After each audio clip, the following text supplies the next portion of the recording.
चलो बच्चों, तो आज हम लोग एसएस में सेकंड चैप्टर शुरू करते हैं, जो चैप्टर का नाम है व्हाट इज अराउंड अस, कि हमारे आसपास क्या क्या है। ये चैप्टर वो हमारे एनवायरनमेंट का चैप्टर है, जिसमें सबसे पहले है ना हमारे अर्थ के फॉर्मेशन के बारे में इस चैप्टर में बताया हुआ है। आपको ध्यान है हमारा अर्थ कैसे बना, जो अर्थ जिसपे हम रहते हैं ये कैसे बना। इतना तो हमें पता है कि हमारा अर्थ वो हमारे सोलर सिस्टम का एक पार्ट है। पता है ना, पूरा सोलर सिस्टम जिसमें सन और 9 प्लैनेट्स ये सब आए हुए हैं। इसी प्लैनेट्स में से एक प्लैनेट हमारा अर्थ है। ये सोलर सिस्टम का एक पार्ट है, लेकिन एक्चुअली ये अर्थ बना कैसे? तो कहते हैं कि ये हमारा अर्थ जो है वो ऐसा माना जाता है कि सन में से एक पार्ट उसका अलग हुआ था। आज से जो है वो करोड़ों साल पहले सन में से एक छोटा सा टुकड़ा अलग हुआ था, जिसमें से हमारा ये अर्थ बना था। और ये अर्थ था ना, वो शुरुआत में एक फायर बॉल की तरह था, एक आग के गोले की तरह था हमारा ये अर्थ। फिर धीरे धीरे ये फायर बॉल, ये आग का गोला धीरे धीरे कूल डाउन होने लगा, ठंडा होने लगा धीरे धीरे। और उसके बाद उसमें धीरे धीरे धीरे धीरे चेंजेस आने लगे। ये जो फायर बॉल था, जैसे आप ये फोटो में देख रहे हो, कि ये जो फायर बॉल था वो धीरे धीरे ठंडा होने लगा और उसमें चेंजेस आने लगे। और वो चेंजेस होते होते होते होते लाखों सालों के बाद हमारा अर्थ बना।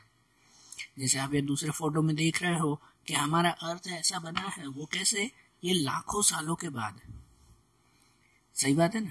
ऐसे ये धीरे धीरे हमारा अर्थ बना। और जब ये अर्थ बन रहा था ना, फायर बॉल में से जब ये कंप्लीट अर्थ बना, आग के गोले में से जब हमारा ये अर्थ तैयार हुआ, उस वक्त जो चेंजेस हुए ना, वो चेंजेस ऐसे हुए कि उसमें से कुछ चीजें जो है वो एकदम सॉलिड बन गई। अर्थ बनते वक्त कुछ चीजें सॉलिड में कन्वर्ट हुई, कि जिसे हम लोग लिथोस्फीयर कहते हैं। क्या कहते हैं? लिथोस्फीयर। अर्थ बनते वक्त कुछ चीजें लिक्विड में कन्वर्ट हो गई, जिसे हम लोग हाइड्रोस्फीयर कहते हैं। हाइड्रोस्फीयर मतलब पूरा पानी का एरिया, लिथोस्फीयर मतलब पूरा जमीन का एरिया जो सॉलिड में है। कुछ चीजें लिक्विड में कन्वर्ट हो गई ना, जिसे हाइड्रोस्फीयर कहते हैं, और कुछ चीजें गैस में कन्वर्ट हो गई, जिसे हम लोग हमारा एटमॉस्फेयर कहते हैं।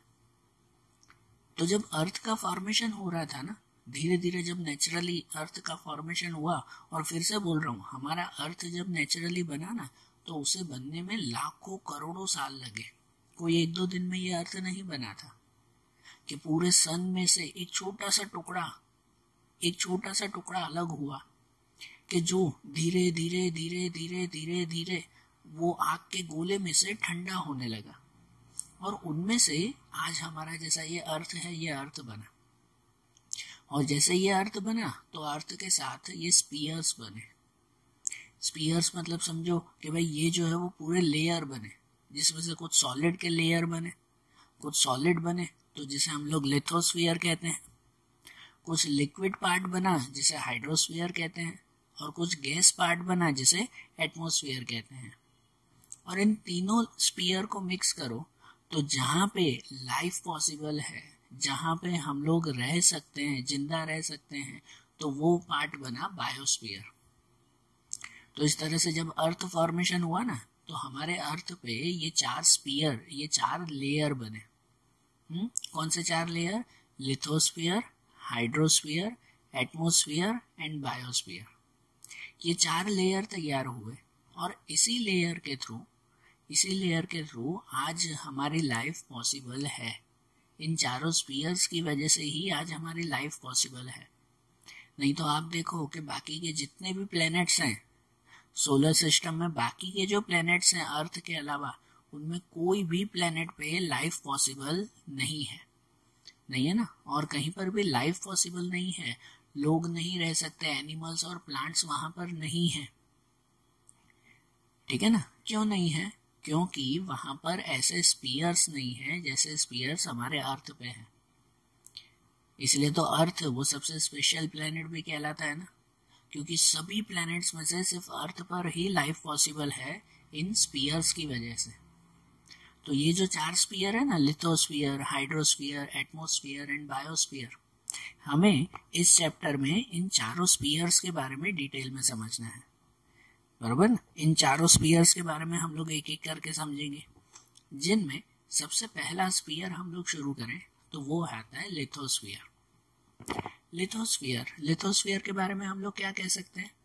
तो लिथोस्फीयर मतलब कहलाता है हमारे अर्थ के ऊपर की लेयर, हमारे अर्थ के ऊपर की लेयर, तो वो लिथोस्फीयर कहलाती है। सही बात है। लिथोस्फीयर में ये जो लिथोस्फीयर वर्ड है ना, ये वर्ड 2 वर्ड से बना हुआ है। लिथो मतलब कहलाता है रॉक, पत्थर, और स्पीयर मतलब कहलाता है लेयर। तो मतलब हमारे अर्थ की जो ऊपर की लेयर पूरी कहलाई ना, जो पूरी हम लोग जमीन कहें कि जिस पे हम लोग रहते हैं, तो वो पार्ट कहलाता है लिथोस्फीयर। आप जैसे फोटो में देख रहे हो ना कि जहाँ पर फॉरेस्ट, जहाँ पर जो है वो माउंटेन्स आए हुए हैं, जहाँ ऊपर रिवर्स आई हुई है, तो ये पूरा ऊपर जमीन का एरिया, तो इसे लिथोस्फीयर कहते हैं। ऐसा कहा जाता है कि अंदाजे से अप्रोक्सीमेटली हमारे अर्थ का 29% हिस्सा वो लिथोस्फीयर का है। पूरा अर्थ है ना, तो पूरे अर्थ में 29% जमीन आई हुई है और बाकी का पूरा पानी है, बरोबर। पूरे अर्थ में 29% जो है वो जमीन है। और ये जमीन की थिकनेस कितनी होगी? आप जैसे कोई रोड पे चलते हो, आप जमीन पे चलते हो जब, तो वो जमीन कितनी थिक होगी, अंदर ही अंदर कितनी गहरी होगी? तो कहते हैं अप्रोक्सीमेट हमारी जमीन वो 64 किलोमीटर से 100 किलोमीटर तक थिक है।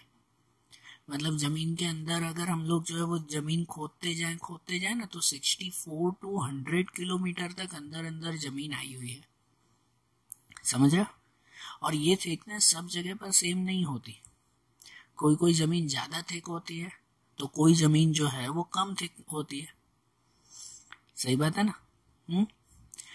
इनमें ये जो थिकनेस होती है ना, ये थिकनेस के अंदर हमारे जमीन के अंदर, जैसे हमारी ये जमीन है, उस जमीन को नीचे अगर हम लोग खोदते जाए ना, तो क्या मिलेगा पता है? हमारे सबसे ऊपर तो हमें नॉर्मल जमीन दिखाई देती है। जैसे जैसे जमीन आप नीचे खोदते जाओगे, तो नीचे आपको जो है वो ये पत्थर मिलेंगे, पहले है ना, रॉक्स मिलेंगे। थोड़ा नीचे जाओ तो उसके बाद वाटर पार्ट आता है, मतलब लिक्विड पार्ट, पानी आता है वहां पर। हमारे जमीन के अंदर वो पानी भी आया हुआ है। क्यों? जैसे आपके घर में जो है भाई कोई बोरिंग की मशीन लगी हुई होती है, तो वो पानी कहाँ से आता है? जमीन के अंदर से ही आता है ना। तो जमीन के अंदर है ना, पहले पहले पत्थर आए हुए हैं, उसके बाद पानी है, उसके बाद फिर अगर और अंदर जाओ ना, जमीन के अंदर और अंदर जाओ, तो उसके बाद फिर से बड़े पत्थर आते हैं। और एकदम अंदर जाओ ना, तो वहां पर काफी ज्यादा हीट का प्रोपोर्शन होता है। अब ध्यान से सुनना कि अगर आप जमीन के अंदर ही अंदर जाते जा रहे हो, तो उसके बाद वहां पर काफी ज्यादा हीट होती, काफी ज्यादा गर्मी होती है। इसकी वजह से उस एरिया के, उस पार्ट के जो पत्थर होते हैं ना, जो रॉक्स होते हैं ना, वो एकदम मोल्टेन स्टेट में होते हैं। मोल्टेन स्टेट में मतलब एकदम पिघले हुए होते हैं, एकदम पिघले हुए। और ऐसे रॉक्स को हम लोग कहते हैं मैग्मा। क्या कहते हैं? मैग्मा कहते हैं। आप जैसे दूसरे फोटो में देख रहे हो कि हमारे अर्थ के अंदर जो पिघले हुए पत्थर होते हैं ना, वो मैग्मा कहलाते हैं। ये जो मैग्मा होते हैं ना, इनमें कंटिन्यूसली गैस निकलता रहता है, क्योंकि गर्म पत्थर है, तो गर्म चीजों में से कैसे वो धुआं निकलता रहता है। तो ऐसे ही इसमें से भी कंटिन्यूसली गैस निकलता रहता है। और ये गैस अर्थ को नीचे से प्रेशर देता है, अर्थ को नीचे से प्रेशर देता है। अब आप ही सोचो, अगर अर्थ को नीचे से प्रेशर मिल रहा है, तो वो जमीन टूट नहीं जाएगी? अर्थ को नुकसान नहीं होगा? आप नॉर्मली घर पर जब जो है वो कोई गैस पर कोई चीज रखते हो ना, खाना बनाते वक्त, अगर समझो कोई गर्म पानी ही रखा है, कोई एक बर्तन रखा है गर्म पानी, ठीक है, गर्म पानी करने के लिए एक बर्तन वहां पर रखा हुआ है, और उसमें पानी भर के ऊपर अगर कोई प्लेट रख दो, तो नीचे पानी जब गर्म ज्यादा हो जाएगा ना, तो क्या होगा कि उसमें वो वेपर जो है वो ऊपर की प्लेट को झटके देगी, मतलब कि प्रेशर देगी और ऊपर की प्लेट जो है वो हिलने लगेगी। फिर होता है ना ऐसा, देखा होगा ना कि जब पानी बहुत ज़्यादा गर्म हो जाए तो उस बर्तन के ऊपर रखी हुई प्लेट भी हिलने लगती है, नीचे से प्रेशर मिलता है ना। तो यही प्रेशर हमारे अर्थ को भी तो मिलता है कि हमारे अर्थ के अंदर जो मैग्मा है ना वो कंटिन्यूसली प्रेशर देता रहता है। तो सोचो, अर्थ के अंदर जो ये मैग्मा कंटिन्यूसली अर्थ को प्रेशर देता रहता है तो ऊपर जमीन हिलने ना लगे या जमीन टूट ना जाए। वो नहीं टूटती। क्यों नहीं टूटती पता है? क्योंकि अर्थ के ऊपर भी एटमॉस्फेयर का, हवा का उतना ही प्रेशर रहता है जितना अर्थ के नीचे से प्रेशर आता है। अर्थ के नीचे से मैग्मा का जितना प्रेशर आता है ना उतना ही प्रेशर अर्थ के ऊपर से भी आता है। तो उसकी वजह से ये दोनों प्रेशर हमेशा बैलेंस रहते हैं और इस बैलेंस की वजह से अर्थ कभी भी टूटता नहीं है, वो नॉर्मल रहता है। लेकिन बाय चांस कभी कहीं पर ये प्रेशर ऊपर नीचे हो जाए ना, मतलब जमीन के अंदर मैग्मा में से जो प्रेशर आता है वो प्रेशर अगर कभी बढ़ जाए तो उसकी वजह से कितनी बार अर्थक्वेक भी आते हैं, भूकंप भी आते हैं उसकी वजह से। या तो फिर अगर बहुत ज़्यादा वो प्रेशर बढ़ जाए ना तो कोई एक जगह पर माउंटेन में से ये पूरे मैग्मा जोर से बाहर निकलते हैं, ठीक है। और उस कंडीशन को हम लोग कहते हैं वॉल्केनोस। आपने वॉल्केनोस के बारे में सुना होगा ना, ये दूसरे फोटो में ऐसे ये दिया हुआ है जैसे। वॉल्केनोस के बारे में सुना होगा ना कि भाई जमीन में से जो है वो ये लावा निकलता है, ठीक है। ये लावा वो जमीन के अंदर का मैग्मा ही होता है कि जब अर्थ में से प्रेशर बहुत ज़्यादा बढ़ जाता है और ऊपर अर्थ के ऊपर का इतना प्रेशर नहीं रहता, नीचे का प्रेशर जब बढ़ जाता है ना तो जोर से जमीन को तोड़कर वो मैग्मा बाहर निकलता है, लावा बन के बाहर निकलता है, जिसे हम लोग ज्वालामुखी कहते हैं, वॉल्केनोस कहते हैं। सही बात है ना ये। तो ये लिथोस्फीयर में ऊपर से तो हमें नॉर्मल जमीन दिखाई देती है, लेकिन हमारे जमीन के अंदर अगर आप जाओ ना तो जमीन के अंदर 64 to 100 किलोमीटर तक थिक है और इस थिकनेस के अंदर बहुत सारी चीजें आई हुई है। रॉक्स, वाटर, ये मैग्मा, इतनी सारी चीजें जमीन के अंदर आई हुई है। और जमीन के ऊपर, ये तो जमीन के अंदर की बात हुई, और जमीन के ऊपर आए हुए हैं माउंटेन्स, प्लेट्यूज, प्लेन्स, मतलब ये मैदान, प्लेट्यूज, प्लेन्स, खुले मैदान, वैलीज, पहाड़ों के बीच की एरिया, फॉरेस्ट, ये सब चीजें वो जमीन के ऊपर आए हुए हैं। पूरे के पूरे शहर जहाँ हम लोग अपना घर बनाकर रहते हैं, फार्म्स, खेत जो आए हुए हैं, ये सब चीजें वो जमीन के ऊपर आई हुई है लिथोस्फीयर पे। और ये लिथोस्फीयर हमारे लिए कितना जरूरी है, आप इमेजिन ही करो, लिथोस्फीयर के बिना हमारी लाइफ पॉसिबल कैसे हो पाती। ये जमीन ही है तभी तो हम लोग वहां पर रह पाते हैं ना। दूसरा, इस जमीन की वजह से ही एग्रीकल्चर हो पाता है और हमें खाना मिल पाता है। ट्रीज यहाँ पर तैयार होते हैं इसी जमीन पे और उस ट्रीज में से हमें फ्रूट्स और हमारा फूड मिलता है। जमीन के अंदर से अलग अलग मिनरल्स मिलते हैं कि जिनकी वजह से इंडस्ट्रीज चलती है। सही बात है ना, जमीन के अंदर से आयरन, कोल, इतने सारे मिनरल्स मिलते हैं तो उनकी वजह से ही तो सब इंडस्ट्रीज चलती हैं, है कि नहीं। तो ये लिथोस्फीयर ही है कि जहाँ पर हम रह पाते हैं, इनके बिना शायद हमारी लाइफ पॉसिबल नहीं हो पाती। समझ में आया ना लिथोस्फीयर के बारे में। लिथोस्फीयर के बाद दूसरा पार्ट आता है, दूसरा स्फीयर आता है, वो आता है हाइड्रोस्फीयर।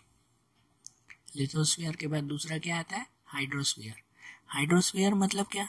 तो इसमें भी ये हाइड्रोस्फीयर वो दो वर्ड से बना हुआ है। हाइड्रो मीन्स कहलाता है वाटर, और स्फीयर मतलब लेयर कहलाता है। तो इसका मतलब हमारे अर्थ पर जो भी ये वाटर की लेयर आई हुई है ना, वो हमारा हाइड्रोस्फीयर कहलाता है। हमारे अर्थ के ऊपर जितना भी लिक्विड पार्ट है ना, जिसमें कौन कौन सी चीजें आ गई, जिसमें oceans, seas, lake, pond, river, streams, ये सभी चीजें जो भी आ चुकी है ना, तो ये सभी चीजें वो किस में कहलाती है? हमारे हाइड्रोस्फीयर में कहलाती है। हाइड्रोस्फीयर का एरिया मतलब कि हमारे ये वाटर का एरिया वो लैंड के एरिया से, जमीन के एरिया से ज़्यादा है हमारे अर्थ पे। हमारे अर्थ पे हमने आगे जैसे देखा कि लिथोस्फीयर 29% है। पूरे अर्थ पे 29% जमीन आई हुई है और बाकी का 71% वाटर आया हुआ है ना। मतलब ये हाइड्रोस्फीयर वो पूरे अर्थ पे 71% जितना वो क्या कहते हैं कि भाई घिरा हुआ है, 71% है। और उनमें से भी सबसे ज़्यादा पानी जो आया हुआ है ना वो है ओशंस में। हमारे पूरे अर्थ में आपने अर्थ का वो मॉडल देखा ही होगा जिसमें जमीन के टुकड़े कम हैं और उसमें वाटर बॉडीज ज़्यादा है, बराबर ना। पानी ज़्यादा आया हुआ है, पूरा अर्थ वो ओशन से गिरा हुआ है। हमें पता है ना कि हमारे जो है वो ये कितने 4 ओशंस हैं, 4 समुद्र हैं, 4 ओशंस माने जाते हैं कि जिनमें Pacific ocean, Atlantic ocean, Indian ocean और आर्कटिक ओशन, ये 4 ओशंस है ना। ये सभी ओशंस एक दूसरे से जुड़े हुए हैं और इन्हीं ओशंस के बाद ये सबसे बड़े ये ओशंस कहलाते हैं। और इन ओशंस के बाद उसके बाद आते हैं seas, bays, strait, gulf, rivers, valleys, ये सब चीज़ें वो इन ओशंस के बाद आते हैं ना। और ये समुद्र भी जैसे पानी भी होता है, तो आपको क्या लगता है कि पानी की सिर्फ ऊपर की लेयर होती है? नहीं, पानी भी जब बहुत अंदर गहरा होता है ना। पानी भी अगर उसकी गहराई भी मेजर करो ना तो ये वाटर एरिया भी अंदर वो 10 से लेकर 50, 60 और कितनी जगह पर 100 किलोमीटर भी अंदर है। सही बात है, ये हाइड्रोस्फीयर भी इतना अंदर तक आता है। तो अब आपको पता है कि हाइड्रोस्फीयर मतलब ये वाटर एरिया कहलाया कि हमारे अर्थ पे जैसे हमने बताया कि 71% ये वाटर एरिया आया हुआ है। सबसे ज़्यादा ये पानी है ना हमारे अर्थ पे। तो अगर सबसे ज़्यादा पानी है फिर भी ऐसा क्यों कहा जाता है कि सेव वाटर, पानी को बचाओ? कहते हैं ना सेव वाटर, ऐसा कहते हैं ना। क्यों कहते हैं? जब इतना ज़्यादा पानी आया हुआ है तो ये सेव वाटर क्यों कहा जाता है? पता है क्यों कहते हैं? क्योंकि जितना भी पानी है ना, ध्यान से सुनना, कि जितना भी पानी है उस पानी में से 97% पानी, ध्यान से सुनना, कि पूरे अर्थ पे जितना भी पानी आया हुआ है ना उस पानी में से 97% जितना पानी वो ओशंस का है और सीज का है, मतलब समुद्र का है। और समुद्र का पानी है ना सॉल्टी वाटर होता है, वो वाटर सॉल्टी वाटर मतलब खारा पानी होता है। समुद्र का पानी कैसा होता है? खारा पानी होता है उसमें। और ऐसा खारा पानी कोई काम में आता नहीं है। ये तो आपको पता है ना, समुद्र का पानी कैसा सॉल्टी वाटर होता है ये। और ये सॉल्टी वाटर कोई भी काम नहीं आता, न पीने में काम आता है, न कोई दूसरे हाउस होल्ड वर्क में, घर के कामों में भी ये काम नहीं आता। सॉल्टी वाटर काम नहीं आता, ना ही कोई इंडस्ट्रीज में काम आता है। सॉल्टी वाटर का काम सिर्फ ट्रांसपोर्ट के लिए है, इसमें शिप चल सकती है बस, ठीक है ना। तो समुद्र का पानी कोई भी काम का नहीं है। हमारे अर्थ पे जितना भी पानी है उसमें 97% तो ये सॉल्टी वाटर है जो कोई काम का नहीं है। बाकी कितना बचा पानी? तो बाकी बचा हुआ पानी 3%। ये 3% में से भी ऐसे समझो कि 2% जितना पानी वो हमारे अर्थ पे जितने भी आइस के एरियाज, बर्फ के एरियाज आए हुए हैं ना, जैसे कि अटलांटिक जैसा प्लेस है, हमारे हिमालय जैसे माउंटेन्स हैं कि जहाँ पर बर्फ आई हुई है, तो बाकी का जितना 3% पानी बचा ना उसमें से भी 2% जितना पानी वो बर्फ बनकर वहां पर जमा हुआ है। और बाकी बचा हुआ जो 1% सिर्फ पानी है ना, सिर्फ 1% पानी, मीन्स उसमें आ गए रिवर्स, लेक, पॉन्ड, स्ट्रीम्स, मतलब जो झरने आते हैं, ये सब चीज़ें 1% में आ गई। और इस 1% जितने पानी का पूरे अर्थ पे आए हुए जितने 700 करोड़ जितने जो पीपल्स हैं ना, वो सब सिर्फ 1% पानी में से यूज करते हैं। सिर्फ एक कंट्री की, सिर्फ इंडिया की बात नहीं कर रहा हूँ। पूरे अर्थ पे जितने भी लोग रहते हैं ना, वो सिर्फ इस 1% जितने वाटर में से यूज करते हैं।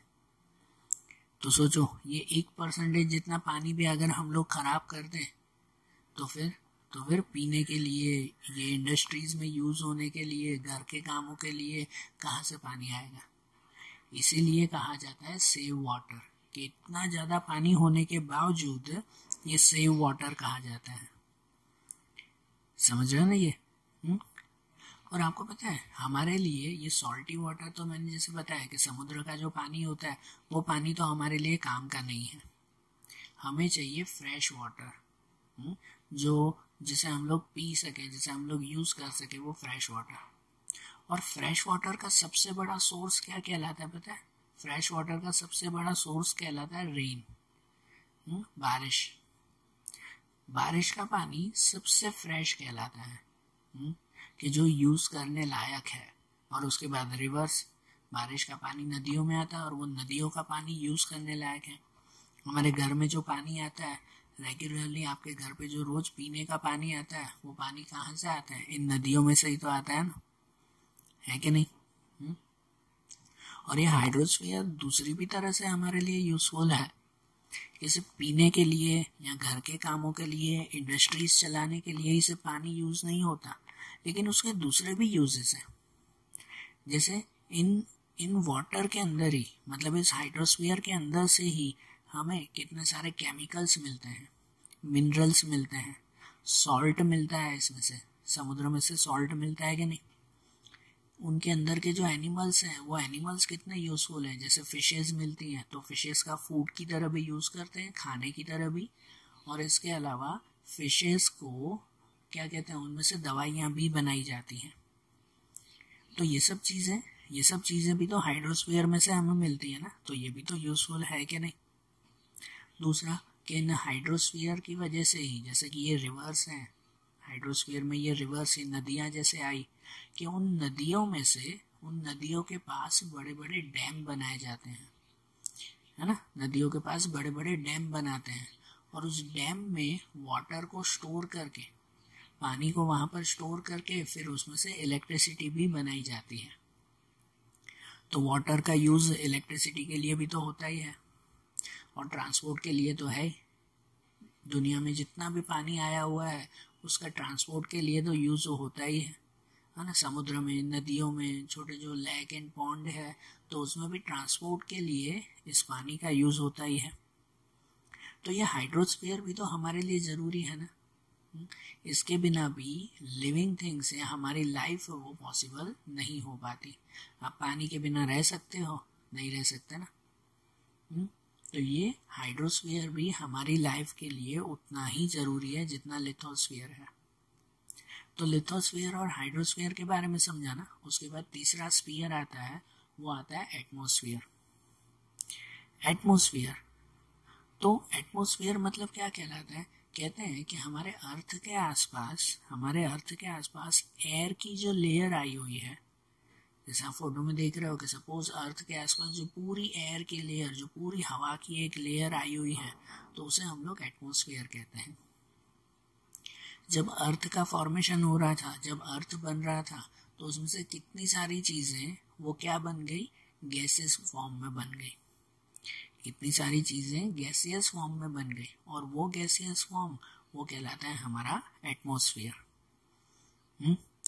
ये एटमॉस्फेयर हमारे अर्थ से, जमीन से ऊपर की तरफ अगर आप जाओ ना, तो 1600 किलोमीटर तक ये एटमॉस्फेयर आया हुआ है कि नहीं? कि 1600 किलोमीटर तक ये एटमॉस्फेयर है। हाँ, ये एटमॉस्फेयर है ना, वो लिथोस्फीयर और हाइड्रोस्फीयर की तरह हम इसे देख नहीं पाते। हवा को देख पाते हो, जमीन दिखती है लिथोस्फीयर, हाइड्रोस्फीयर में पानी दिखता है, एटमॉस्फेयर में हवा दिखती है, नहीं देख पाते। लेकिन ये है, एटमॉस्फेयर है ना, एक तरह का मिक्सचर है।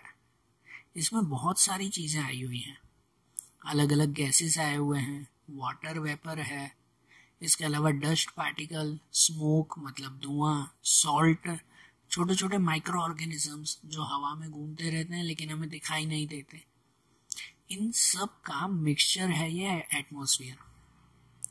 एटमॉस्फेयर है ना, एक तरह से कलरलेस है, इसका कोई कलर नहीं है, ये ऑर्डरलेस है, इसकी कोई स्मेल भी नहीं है। आपको हवा की आती है सुगंध? नहीं ना। और ये ट्रांसपेरेंट है ना, ट्रांसपेरेंट, कि हवा हमें दिखाई नहीं देती, उसके आर पार देख पाते हैं, है कि नहीं। तो ये एटमॉस्फेयर इस तरह से हमारे अर्थ के ऊपर एक लेयर की तरह सजा हुआ है। और इस एटमॉस्फेयर में जो गैसेस आए हुए हैं ना, जो हमारे लिए यूजफुल हैं, ये गैसेस भी अलग अलग प्रपोर्शन में है। जैसे आपके यहाँ दूसरे फोटो में दिया हुआ है कि हमारे अर्थ पे जितने भी गैसेस हैं ना, एटमॉस्फेयर है, उसमें से 78% नाइट्रोजन है। 78% क्या है? नाइट्रोजन है। उसके बाद ऑक्सीजन आता है 21% के आसपास, 20.9, मतलब कि 21% के आसपास वो नाइट्रोजन है, सॉरी ऑक्सीजन है। और बाकी के सब मिलाकर 1% जितने आते हैं, जिसमें से सबसे ज्यादा आर्गोन 0.90% है। फिर कार्बन डाइऑक्साइड, तो कार्बन डाइऑक्साइड 0.03% है। कितना? सिर्फ 0.03%। और बाकी के सब गैसेस, जिसमें hydrogen gases and other gases, वो 0.17% जितने आ जाते हैं, बरोबर। ये एटमॉस्फेयर में कैसा होता है पता है? हम लोग अर्थ से जैसे जैसे ऊपर जाते जाएंगे ना, जमीन से आप लोग जैसे जैसे ऊपर जाते जाओगे ना, तो वैसे वैसे ये गैसेस का प्रपोर्शन कम होता जाता है। और कुछ नहीं, हमारे लिए सबसे ज़्यादा ज़रूरी है ऑक्सीजन गैस। हम लोग हमारे जिंदा रहने के लिए ये ऑक्सीजन गैस लेते हैं ना, तो उसके लिए ये अगर समझो ना, तो आप जमीन से जैसे जैसे ऊपर होते जाओगे ना, तो वैसे वैसे ये ऑक्सीजन गैस कम होता जाएगा, या दूसरे गैसेस भी कम होते जाएंगे। इनके अलावा एटमॉस्फेयर में सबसे आखिरी लेयर में, जैसे आप ये पहला फोटो देख रहे हो ना, अर्थ का बना हुआ है, उसके ऊपर जैसे ये लेयर जैसी बनी हुई है, उसमें ना लेयर में सबसे ऊपर एक एटमॉस्फेयर में लेयर आई हुई होती है, जिसको हम लोग कहते हैं ओजोन गैस लेयर, या तो ओजोन लेयर। सबसे ऊपर एटमॉस्फेयर में ओजोन लेयर आई हुई होती है, ओजोन गैस होता है। ये ओजोन गैस क्या काम करता है पता है?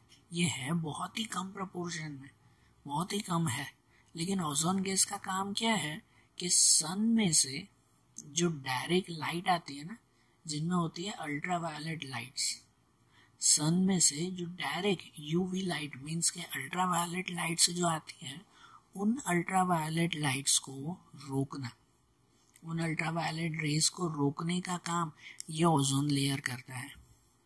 अगर ये ओजोन लेयर ना होता ना, तो वो सन की लाइट डायरेक्टली अर्थ के ऊपर आती और अर्थ का टेम्परेचर बहुत ज़्यादा बढ़ जाता, बरोबर ना। फिर हम रह ही नहीं पाते ऐसे अर्थ पे। तो देखो ये ओजोन लेयर है, वो भी एटमॉस्फेयर में ही आया हुआ है ना, कि जो सन की हीट को कम करता है, उसकी गर्मी को कम करता है, उसके अल्ट्रावायलेट रेस को रोक लेता है।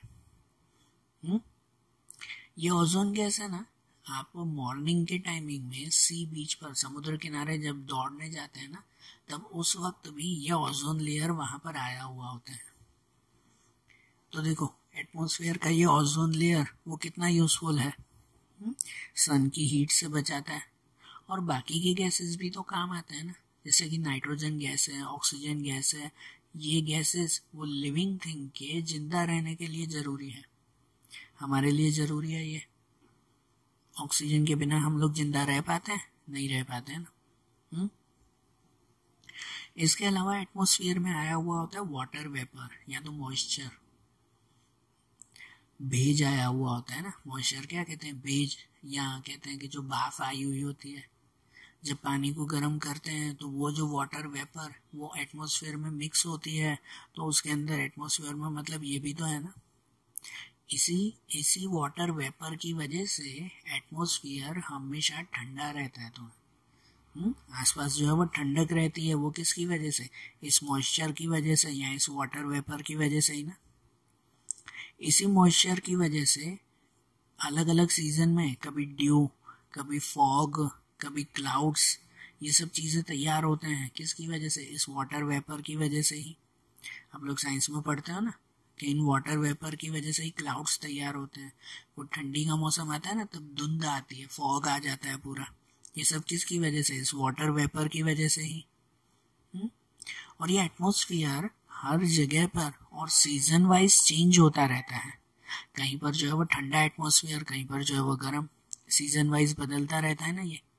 और इस एटमॉस्फेयर का इसी चेंजेस की वजह से हमारी ह्यूमन लाइफ पे बहुत असर होता है, कि इनकी वजह से ही हम लोग, हमारी फूड हैबिट्स, हमारी क्लोथिंग, हमारी लाइफस्टाइल, हमारा हैबिटेट, हमारा इकोनॉमिक एक्टिविटीज़, ये सब चीज़ें एटमॉस्फेयर के अकॉर्डिंग हम लोग चेंज करते हैं।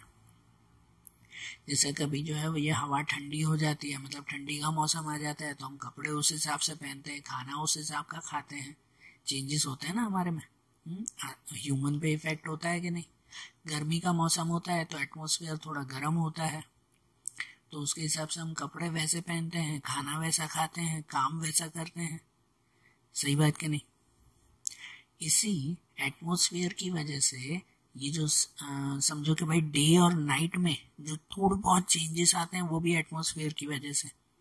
इस एटमॉस्फेयर की वजह से ही जो सन की लाइट आती है ना, वो सन लाइट सब जगह पर फैलती है और हर जगह रोशनी आ जाती है।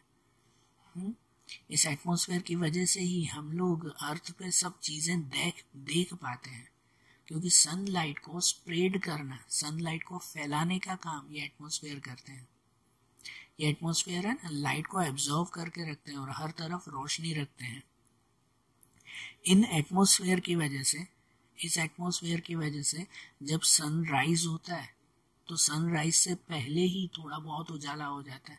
पता ना, सनराइज हो उससे पहले ही एटमॉस्फेयर में जो है वो उजाला आ जाता है, लाइट आ जाती है, इस एटमॉस्फेयर की वजह से ही ना। और जब सन सेट होता है तो सन सेट होते ही एकदम से अंधेरा नहीं हो जाता। सन सेट होने के बाद भी थोड़ी देर तक लाइट रहती है ना, उजाला रहता है ना। ये किसकी वजह से? इसी एटमॉस्फेयर की वजह से ही।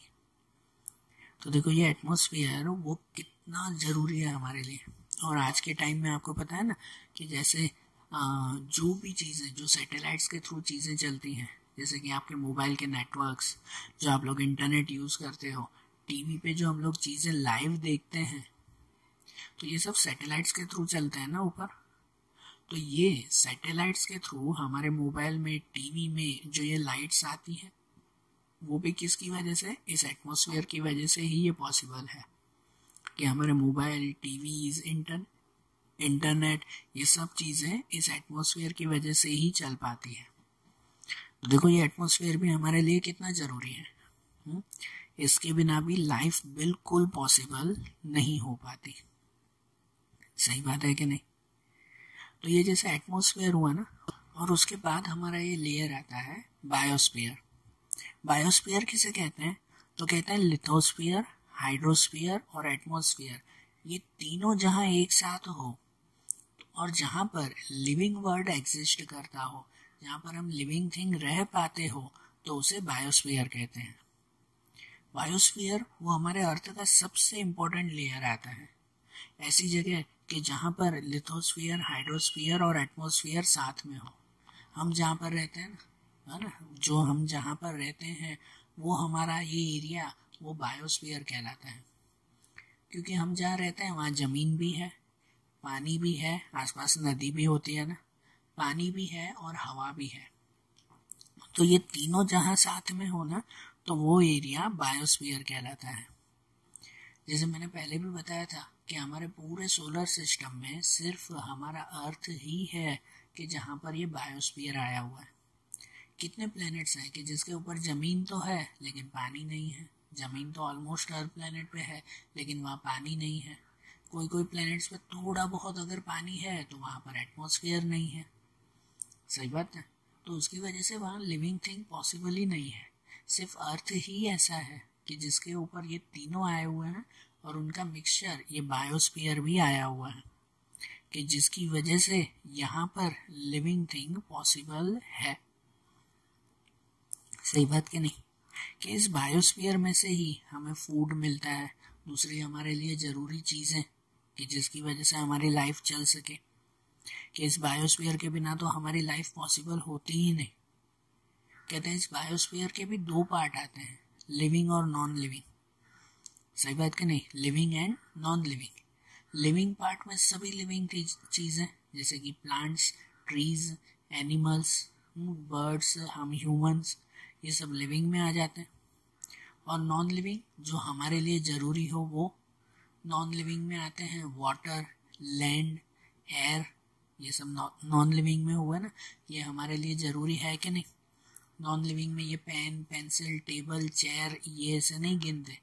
यहाँ नॉन लिविंग में गिना जाता है जो हमारे लिए ज़रूरी हो ऐसी चीज़ें, बराबर। जैसे कि लैंड, एयर, वाटर, सनलाइट, ये सब नॉन लिविंग थिंग में आते हैं ना, और हमारे लिए ज़रूरी है। सही बात कि नहीं। तो ये बायोस्फीयर में भी लिविंग और नॉन लिविंग थिंग्स आते हैं। इनकी वजह से ही हम लोग जिंदा रह पाते हैं, यहाँ पर आराम से रह पाते हैं, है कि नहीं। तो ये देखो, ये चारों स्फीयर हमारे लिए ज़रूरी है ना।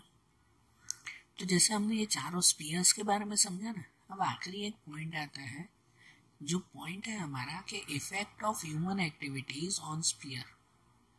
Effect of human activities on spheres. हम ह्यूमंस यहाँ पर रहते हैं ना, हम इंसान यहाँ पर रहते हैं ना, तो हम लोग ऐसा क्या करते हैं जो इन स्फीयर्स पे क्या असर होता है हमारी एक्टिविटीज़ का।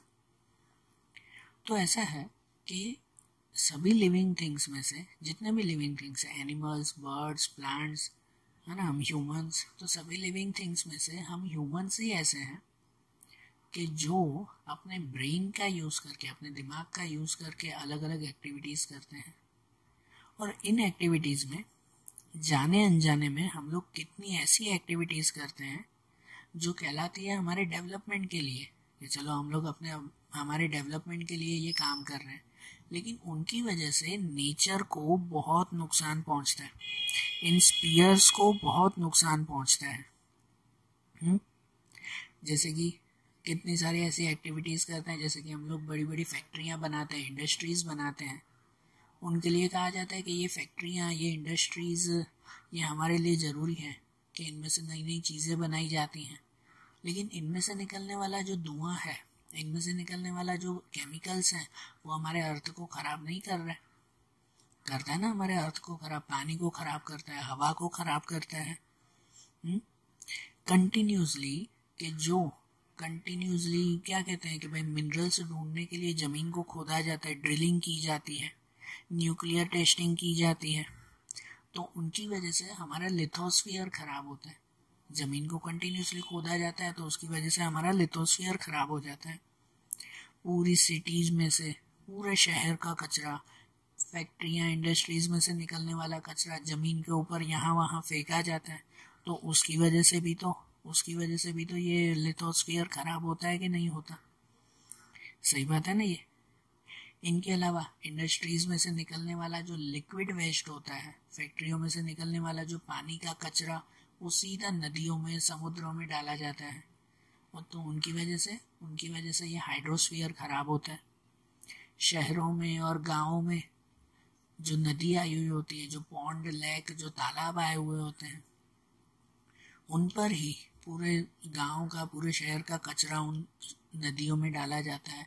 गांव में तो क्या करते हैं कि उसी तालाब के पास नहाते भी वहीं पर ही हैं, कपड़े भी वहीं धोएंगे, जानवरों को भी वहीं पर ही नहलाएंगे, तो उनकी वजह से ये पानी खराब होता है, हाइड्रोस्फीयर खराब होता है। और इंडस्ट्रीज में से फिर जो पावर स्टेशंस, जो गाड़ियाँ चलती रहती हैं, जो भी काम करने की जगह हैं, उनमें से जो कंटिन्यूसली धुआं निकलता रहता है, उस धुएं से एटमॉस्फेयर खराब होता है। और इन सब की वजह से हमारा पूरा बायोस्फीयर, जहाँ हम रहते हैं ना, वो पूरा एरिया खराब होता है। आप फोटो में देख रहे हो कि अगर इन चीज़ों को नहीं संभाला ना, तो हमारा अर्थ, जो इतना सुंदर अर्थ है ना, कैसा फोटो में 2 पार्ट दिए हुए हैं, कि इतना सुंदर, इतना ब्यूटीफुल जो हमारा अर्थ है ना, वो अर्थ शायद पूरा खराब हो जाएगा, जो रहने लायक बचेगा ही नहीं। कि अगर हम लोग लिथोस्फीयर, एटमॉस्फेयर और जो है वो ये हाइड्रोस्फीयर हर किसी को ख़राब करते रहेंगे, तो रहने लायक जगह कहाँ पर बचेगी फिर। पता है, जो गाड़ियाँ हम लोग चलाते रहते हैं ना, उन गाड़ियों में से जो धुआं निकलता है, उनमें से कार्बन मोनोक्साइड गैस निकलता है। इसके अलावा कि जो हम लोग पेड़ काटते रहते हैं, जो फैक्ट्रियों में से निकलने वाला धुआं, उसमें भी कार्बन मोनोक्साइड और कार्बन डाइऑक्साइड का प्रोपोर्शन ज़्यादा होता है। और अगर ये कार्बन डाइऑक्साइड का प्रोपोर्शन बढ़ता जाए ना, कार्बन डाइऑक्साइड का प्रोपोर्शन अगर बढ़ता जाए ना, तो उसकी वजह से पूरे अर्थ पे क्या कहते हैं, हीट इंक्रीज होगी, टेम्परेचर इंक्रीज होगा, गर्मी बढ़ती जाएगी, जिसे हम लोग ग्लोबल वार्मिंग कहते हैं। कहते हैं ग्लोबल वार्मिंग मतलब हर जगह पर ये गर्मी बढ़ती जाएगी, और इनकी वजह से हमारा बायोस्फीयर खराब होगा। जहाँ हम रह पाते हैं वहाँ पर नहीं रह पाएंगे। तो सोचो कि ये चारों स्फीयर हमारे लिए बहुत ज़रूरी है, लेकिन हम ह्यूमन्स ही इन सब स्फीयर को खराब कर रहे हैं, बिगाड़ रहे हैं। तो हमें अब केयर करनी है, हमें अब ध्यान रखना है कि ना हम हमारी ज़मीन, हमारी पानी, हमारे हवा, हमारे आसपास का ये नेचर, उसे हम लोग खराब न करें। नहीं तो हम जहाँ पर रहते हैं ना, वो जगह ही रहने लायक नहीं बचेगी। ये हमारी ही ड्यूटी है, हमारी ही ये फर्ज है कि हम लोग इन चीज़ों को संभालें। बरोबर? तो देखो, आज जैसे हमने एसएस में ये चैप्टर समझा ना, इन्वायरमेंट का जैसे चैप्टर समझा, ऐसे ही अब एसएस के दूसरे चैप्टर्स हम लोग अगले वीडियोस में देखेंगे। Okay, thank you.